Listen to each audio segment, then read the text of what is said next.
Chapter 4. The Soul. The sublimity of the soul depends entirely upon the exaltedness attained by the mind. The wise, ennobled mind is capable of bringing into consciousness a godlike soul, a conscious entity, an individuality that will continue active throughout the ages as either a hierarch or savior of the people. The soul is our judge, though itself judged by the life we live.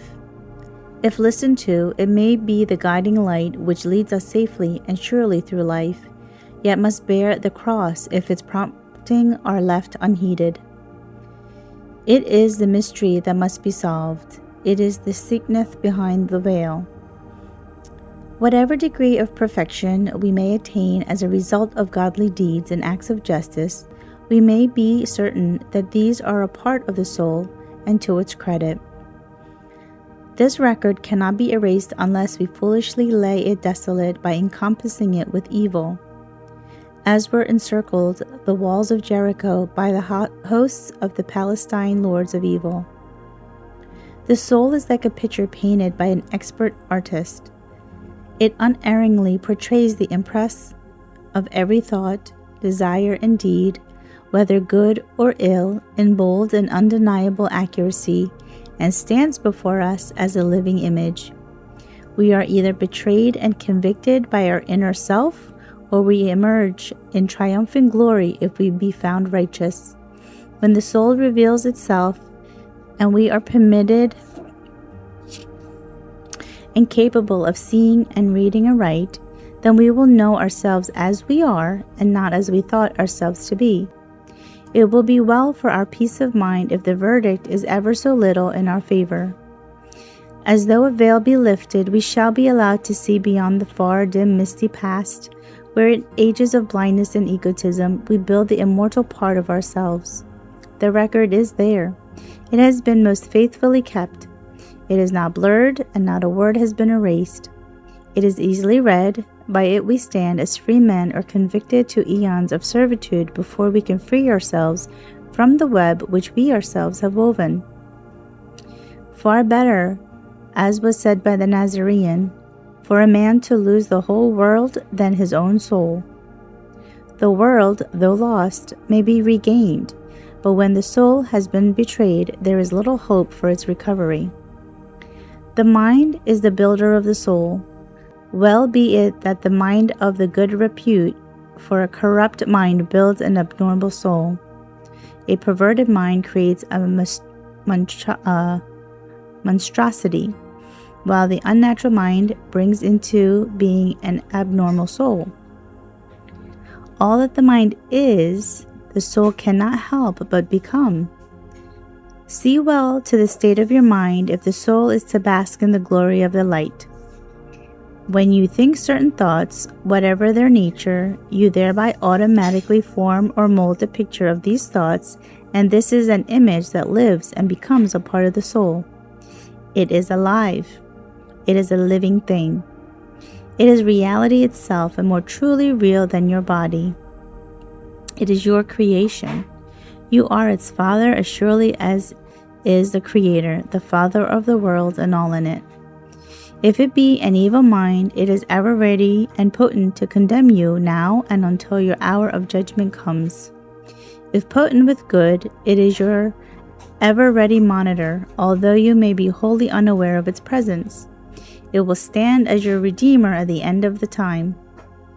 If you have taken your stand on the summit of earthly desires, clothed only in the husk of mortal flesh, without the rays of the white light of the soul to restrain you from falling into the darkness of death, you are lost.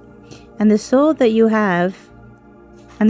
you might have individualized returns to the All-Creator as cosmic loss in as far as you personally are concerned, for you have dissipated your inheritance. It matters not how small the divine spark in our possession. If it be kindled into life by constructive thoughts, desires, and acts, it will become a flame potent to immortalize the personality into an individuality, a God. Then, O neophyte, turn from the illusions of the senses, the desires of the flesh. Turn from the flesh pots of Egypt to that which is real, enduring, elevating, it denies you nothing that is desirable and lasting. He, or that which we know as God, dwells everywhere, and there is no place where he is not. He is all that is living. God is not behind a veil, except to those who live in the flesh only, and therefore are unable to see even as though a glass darkly. He is not shrouded in darkness and mystery. He is standing right before you. He does not hide himself, but seeks to become known to you. He seeks to be your good fairy, your hourly companion. He becomes known to you if you awaken your inner consciousness. God is not a personality, yet he is in all personalities. God is the law. He is the law which brings about all manifestations. You will harmonize yourself with this law, which operates continually and without interruption, if you will act in accordance with its dictates. God is unchanging. Therefore, the law is unchangeable.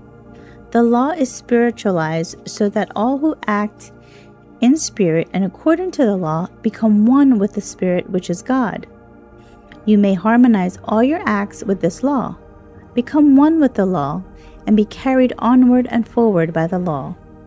Thus will you come to bring into manifestation all those things which are for your welfare, be these things mental, material, or spiritual. This is the law. God does not hide behind a veil. It is we who wear the veil. It blinds us so that we constantly look through a glass darkly, and the things we see become distorted. We fail to see him, although he is ever near us. We miss the current which would carry us along, because we are as blind men who cannot see the good things placed before us for our benefit. Because of our blindness of soul, we say that God is in a far-off beyond, is unknown to us, and therefore unknowable. The moment we tear aside this illusion, we begin to free ourselves from the darkness of the carnal senses and that part of the flesh which degrades. We come to know that he is not in a far beyond, but always near us. We see him as he is and find ourselves becoming like him. We recognize that we are the reflection or an emanation of him. For did not he himself profess he made man in his own likeness? The great Hermetic law cannot be too frequently repeated. As above, so below, as in the inner, so in the outer. Therefore, just as the shining sun in the heavens is the soul of the universe in which we live, so is the Creator the soul of the heavens, the cosmic world. He is the Creator, therefore the mind of all there is, just as the sun is the soul, while the universe is the body of the world. It has been truly said that the mind in itself is a subtle form of static energy from which arises the activities called thought, the dynamic phase of mind. Mind is static energy. Thought is dynamic energy, two phases of one activity. The sun is a magnetic force, drawing from the earth and towards itself the life forces which energize all things. Men and all creatures are but the reflection of the universe. Man is the little world, the microcosm, while the earth is the larger world, the macrocosm. Our minds are the generators of energy, units of creative power. The soul's relation to the body is analogous to the sun in its relation to the known universe. When we harmonize the body, when the mind and soul become blended, as are the earth and sun, and become cosmic conscious, then we have attained oneness. We have harmonized mind forces and soul qualities. This signifies the harmonious adjustment of the two, the mind having united the two things of being, the winged globe or conscious soul results. This is the equilibrization, the equilibrium of the two. We have now become an entity that consciously utilizes both mind and soul forces. In this manner, mastership is attained.